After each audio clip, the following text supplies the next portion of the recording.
Olá pessoal, obrigado pela preferência e seja bem-vindo ao nosso canal. Se inscreva no YouTube e compartilhe o máximo que puder, por favor. Às vezes a gente fala as coisas e não é inteiramente compreendido, por isso temos de procurar sempre escolher as palavras certas e claras para que um número cada vez maior de pessoas possa entender as mensagens sem problema algum. No comentário anterior falamos que os filhos das trevas são mais espertos que os filhos da luz, por isso é necessário ficar sempre de olhos bem abertos para não sermos enganados. Bolsonaro foi o melhor presidente dos últimos 60 anos, sem sombra de dúvidas. Assumiu com o propósito reto de ser honesto e não permitir a corrupção em seu governo. Conseguiu? E levou o Brasil a ter certeza de que poderia ser uma das nações mais importantes e poderosas do mundo inteiro. Combateu o desemprego com sucesso, que nem tinha sido responsabilidade dele.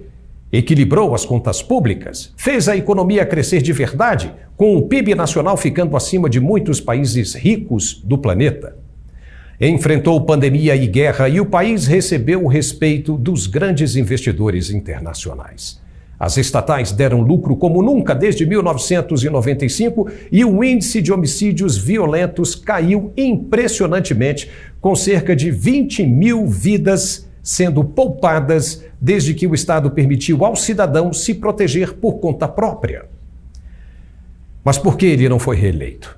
Essa foi a questão do comentário anterior. Bolsonaro é humilde, sim, mas se descuidou da retaguarda. E aqui eu peço a você que me compreenda, por ser uma análise estratégica da condução do processo por inteiro. Ele tinha muita responsabilidade para reconstruir o que estava estragado. E era muita coisa mesmo, mas jamais poderia ter perdido de vista aqueles que não o queriam no poder. Muitos acham que ele sabia o que estava acontecendo e que ficou de olho o tempo todo, mas não. Caso contrário, não teria sido traído. O presidente Volodymyr Zelensky da Ucrânia, por exemplo, tinha tudo para ser traído também. Um político praticamente recém-chegado na presidência e logo de cara pegou uma bucha com a invasão russa de seu território. Os russos são muito bons em persuasão e poderiam ter colocado infiltrados que eliminariam facilmente o jovem presidente. Mas, ao contrário do que esperavam, Zelensky continua resistindo e dentro da Ucrânia. Bolsonaro se cercou de alguns homens realmente muito bons, como o general Heleno, mas em caso de guerra física, como a que vemos no leste europeu, será que ele teria conseguido passar ileso, como o presidente Zelensky conseguiu? Muito provavelmente, pelo que aconteceu e pelo que vimos, a resposta é não. Mas isso faz dele um homem menor? Também não. Significa que aprendeu. Mesmo sendo experiente, a vida o ensinou mais uma lição importante. E estando fora, agora, ele se torna aquele mosquitinho chato das noites de verão, zoando no ouvido dos integrantes do governo empossado no dia 1º de janeiro. A situação agora me parece muito com os filmes da Marvel, ou seja, foram apenas os 15 primeiros minutos de uma película imensa que está apenas começando. O desenrolar da história verdadeiramente vai começar agora. A pressão começa a soar na tampa da panela. O ministro Barroso foi orientado a deixar o avião da Gol em Miami ao tentar embarcar de volta ao Brasil. Os passageiros gritaram palavras de ordem e os oficiais americanos teriam decidido que não era seguro para o ministro embarcar. Veja como foi. Sai do voo! Sai do voo! Sai do voo! Sai do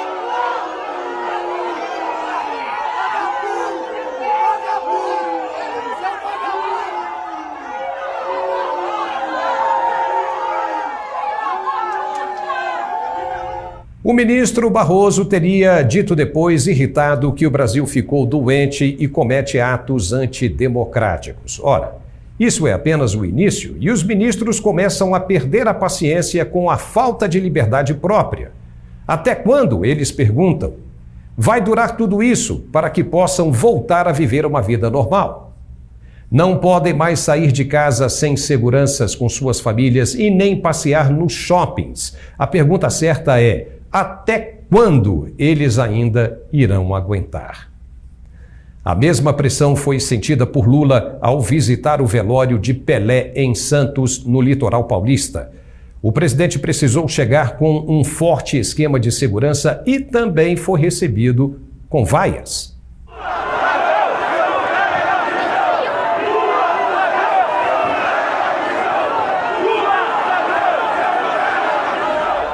As lambanças do novo governo já começaram antes mesmo do sol nascer. Lula mal abriu os olhos e já enfrenta a primeira crise de desentendimento com sua equipe de governo. Pediu que a isenção de impostos sobre os combustíveis permaneça por mais tempo, com medo das repercussões negativas que poderiam afetar a imagem de seu governo.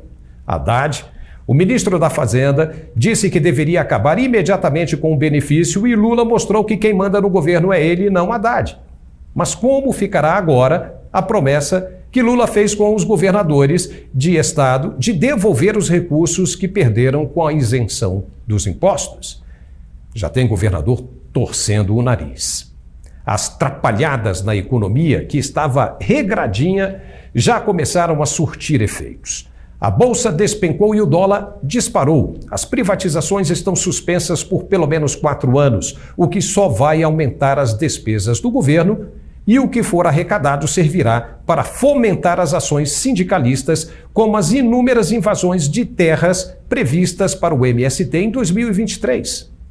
Para piorar a situação, o COAF, que é a Coordenadoria de Administração Financeira, que estava sob o comando do Banco Central, deverá agora, segundo Lula, passar de volta para o Ministério da Fazenda, ou seja, sob a tutela de Fernando Haddad. E o que isso representa? Quando estava no Banco Central, apenas os técnicos tinham conhecimento das movimentações financeiras dos correntistas e produziam relatórios de caráter puramente técnico para a Receita Federal. Já no Ministério da Fazenda, são políticos controlando as movimentações de políticos. E para quê? No passado, quando isso acontecia, era compreendido como um instrumento de persuasão, de chantagem em cima dos parlamentares.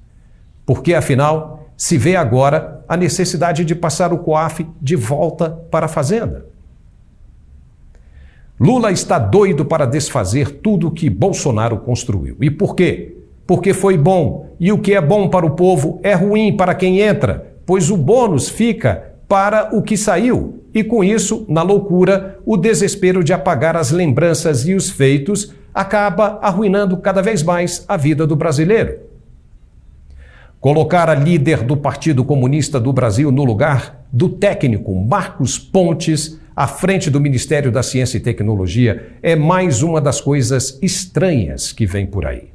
Luciana Santos foi condenada no fim de 2019 em uma ação de improbidade administrativa com relação à contratação de uma empresa para serviços de iluminação pública, quando ela era prefeita de Olinda, em Pernambuco. E na sentença, o juiz Rafael Carlos de Moraes estipulou multa, suspensão dos direitos políticos por 6 anos e proibição de contratar com o poder público por 5 anos. Uau!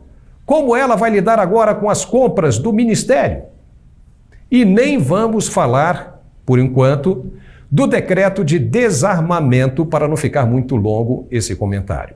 O senador Marcos Duval está revoltado e promete oposição ferrenha até o fim. O resultado dessa corrida maluca, dessa mansão dos horrores, será, com toda certeza, o aumento da pressão. Quem está acostumado com a vida boa não vai querer abrir mão da conquista e a corda só vai esticar. Foi apenas uma dorzinha de barriga, mas a cólica mesmo ainda está por vir. E não haverá espaço para os que não se modernizaram. Voltar com a velha política não é mais o remédio para a dor. Por hoje é só, pessoal. Espero que tenham me compreendido agora. Se não, é só voltar o vídeo um pouquinho e ver novamente. Eu leio todos os comentários e agradeço muito. Muito obrigado mesmo. Vamos estar de olho sempre nas ações do governo. Um forte abraço e até a próxima.